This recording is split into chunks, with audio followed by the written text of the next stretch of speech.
ஏஐல model அப்படின்ற ஒரு terminology நம்ம கேள்விப்பட்டிருப்போம்.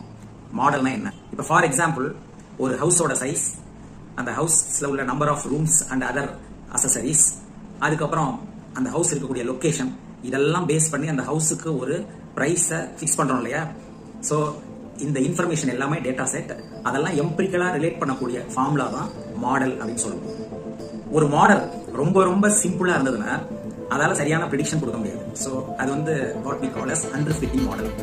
இப்போ ஃபார் எக்ஸாம்பிள் வெறும் ஹவுஸோட சைஸை மட்டும் வச்சுக்கிட்டு நம்ம ஹவுஸுக்கு பிரைஸ் ஃபிக்ஸ் பண்ண போனோம்னா ராங் ப்ரெடிக்ஷன் ஆகிடும்.